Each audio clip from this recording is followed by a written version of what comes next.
Et si pour sauver la paix, l'Ukraine devait renoncer à une partie de cette terre? Il y a peu, une telle idée aurait paru insensée. Pourtant, un plan de paix américain, soutenu par Donald Trump et plusieurs capitales européennes, place aujourd'hui Kiev devant ce dilemme brutal: céder des régions clés à la Russie, sans même combattre. Sloviansk, Kramatorsk, une grande partie du Donbass. Autant de noms qui pourraient bientôt rimer avec abandon. Le projet prévoit que ces territoires deviennent officiellement démilitarisés, mais chacun comprend qu'ils tomberaient, de fait, sous la coupe russe.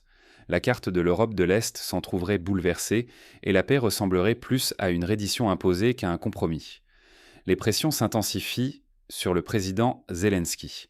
Les États-Unis, surtout dans le cercle de Trump, multiplient les ultimatums: accepter la perte de ses terres ou risquer de perdre l'appui occidental.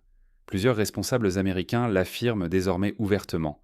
Sans accord, l'Ukraine devra poursuivre la guerre seule, privée du soutien diplomatique et militaire de ses alliés. Ce n'est pas qu'une question de frontières, c'est la souveraineté ukrainienne, la solidité de l'Occident et la sécurité de tout le continent qui sont en jeu. Si ce plan aboutit, Moscou sortirait triomphant, tandis que Kiev n'aurait d'autre choix que d'avaler une paix amère imposée par ses propres partenaires. Comment en est-on arrivé là? Les dernières semaines de négociations et d'affrontements ont peu à peu déplacé les lignes rouges, révélant la fatigue et les calculs des grandes puissances. 4 semaines de combats acharnés, des négociations sous haute tension et toujours aucun espoir tangible de sortie de crise. Voilà où nous en sommes réellement. Sur le terrain, la ligne de front ne bouge plus. Les pertes humaines, tragiques des deux côtés, n'ont pas brisé la résistance ukrainienne, mais l'épuisement gagne. Les grandes villes de l'Est, telles que Sloviansk ou Kramatorsk, restent sous menace constante, tandis que la population civile paie chaque jour le prix d'un conflit qui s'enlise. La diplomatie, elle, atteint son point de rupture. Les États-Unis, l'Europe et plusieurs médiateurs multiplient les réunions à Genève et ailleurs, cherchant désespérément un cessez-le-feu. Pourtant, chaque proposition de paix est écartée, souvent sous l'impulsion de Washington et de ses alliés, qui redoutent de voir Kiev céder du territoire. Mais la réalité s'impose, l'usure politique et militaire ronge l'Ukraine, les ressources s'épuisent, la lassitude morale s'installe, et même le soutien occidental montre des signes d'essoufflement, comme si chacun s'habituait, malgré lui, à une guerre sans issue. Ignorer ce contexte, c'est risquer de sous-estimer la brutalité du nouveau plan de paix américain, et ses conséquences dramatiques pour la souveraineté ukrainienne et la sécurité de l'Europe entière. Quelles sont donc les véritables intentions de Washington? Et pourquoi cette proposition de paix divise-t-elle autant? Pour comprendre l'enjeu, il faut décortiquer ce plan américain. Que contient-il vraiment et jusqu'où va-t-il dans les concessions exigées à Kiev? 28 points pour redessiner l'Europe de l'Est. Mais à quel prix pour l'Ukraine et pour la sécurité de tout un continent? La proposition américaine, portée par Donald Trump et soutenue par Viktor Orban ou Robert Fico, bouleverse tous les équilibres. Selon ce plan, Kiev abandonnerait sans combattre une vaste partie du Donbass, y compris des villes stratégiques comme Slaviansk et Kramatorsk. Officiellement, certaines zones seraient démilitarisées, mais dans les faits, elles passeraient sous contrôle russe. Autre clause explosive, l'Ukraine renoncerait définitivement à toute adhésion à l'OTAN. Au-delà des frontières, c'est la souveraineté même de Kiev qui se joue. Le texte prévoit aussi de geler le statut de la Crimée, de Louhansk et de Donetsk, validant tacitement leur annexion par la Russie. Et ce n'est pas tout. La levée des sanctions occidentales serait progressive, conditionnée au respect ou non des engagements par Moscou. Pour Washington, l'argument est limpide. Si Kiev refuse, l'aide militaire et financière américaine pourrait s'arrêter du jour au lendemain, isolant l'Ukraine face à son agresseur. Ce scénario rappelle les négociations d'Istanbul en mars 2022, une paix rapide mais au prix de concessions territoriales. Aujourd'hui, la fatigue des soutiens occidentaux, l'usure des opinions publiques et l'incertitude économique rendent la situation plus périlleuse encore. En Europe, les réactions fracturent davantage l'alliance. La Hongrie et la Slovaquie soutiennent ouvertement le plan Trump. La République tchèque reste prudente et continue d'aider Kiev. Les grands pays, France et Allemagne en tête, hésitent, déchirés entre solidarité et réalisme stratégique, divisant une Union européenne déjà fragilisée. La question est brutale. La paix peut-elle s'acheter au prix d'un abandon imposé? Accepter ce précédent, c'est fragiliser toutes les démocraties face à la force. Ce serait dire, la négociation n'est plus qu'une capitulation déguisée. Pour l'Ukraine, le dilemme est cruel. Accepter l'humiliation et risquer l'effondrement de ses dirigeants, ou refuser et affronter la guerre sans soutien occidental. Dans tous les cas, c'est l'avenir du pays, mais aussi la crédibilité de l'ordre international qui bascule. Mais alors concrètement, que se passerait-il si Kiev acceptait ou rejetait ce plan? Jusqu'où ce choix pourrait-il bouleverser la sécurité du continent?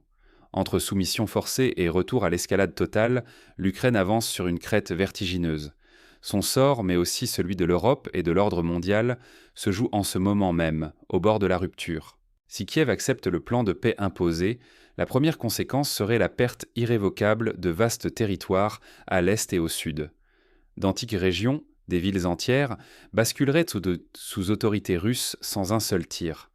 Pour l'Ukraine, ce ne serait pas seulement une défaite militaire, mais une fracture profonde de la souveraineté, une cicatrice durable dans la mémoire nationale. Cette voie ouvrirait la porte à une crise politique aiguë. Le gouvernement serait accusé de capitulation, voire de trahison, par une part de la population. Le président et ses alliés verraient sur feu leur légitimité s'effriter, exposant le pays à l'instabilité, voire au chaos interne. La crédibilité des institutions, déjà érodée par la guerre et les scandales, serait sévèrement entamée. Mais surtout, l'aide militaire occidentale s'évaporerait. Les États-Unis et l'Europe pourraient promettre de garantir la paix, mais le signal serait limpide. Le soutien a des limites, même pour les partenaires les plus proches. L'armée ukrainienne, privée de ressources, deviendrait dépendante de promesses diplomatiques plus que de moyens concrets. Refuser le compromis expose à un autre péril, l'isolement progressif. Face à la lassitude qui gagne l'opinion en Europe et à l'essoufflement du soutien occidental, l'Ukraine risquerait de poursuivre seule une guerre de plus en plus inégale. Sans afflux massif d'armes ni soutien financier, l'effort de défense deviendrait intenable à long terme.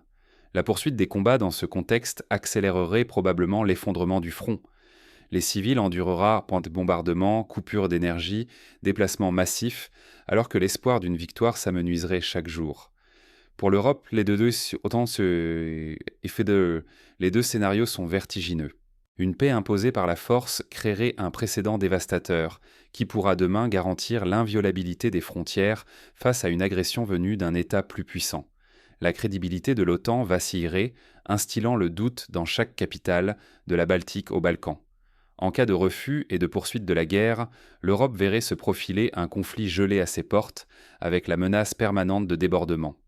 Les flux de réfugiés augmenteraient, la pression économique s'intensifierait et l'unité de l'Union européenne serait plus menacée que jamais.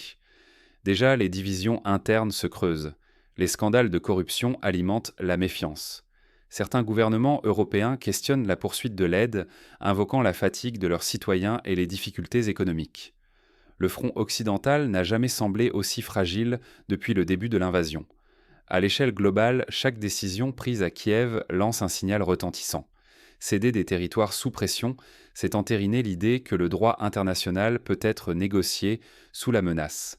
Ce message sera entendu à Pékin, à Téhéran et partout où les ambitions révisionnistes scrutent les fissures de la défense démocratique. L'enjeu est maximal. Aujourd'hui, c'est l'équilibre de la sécurité européenne, la résilience des démocraties face à la force et l'exemplarité du droit international qui vacille. Dans les coulisses, la diplomatie internationale s'agite. Mais à Kiev, l'heure n'est plus seulement au calcul stratégique, c'est la survie même du pays qui se joue. Ce que l'histoire retiendra, c'est notre capacité à regarder en face les choix qui s'imposent, même lorsqu'ils sont lourds de conséquences. Cette crise met brutalement en lumière l'urgence de repenser les garanties de sécurité sur le continent européen. Si un plan de paix force l'Ukraine à abandonner, sans résistance, des territoires vitaux, c'est l'ensemble de l'équilibre européen qui chancelle. La croyance en une protection automatique des alliances occidentales est désormais gravement ébranlée.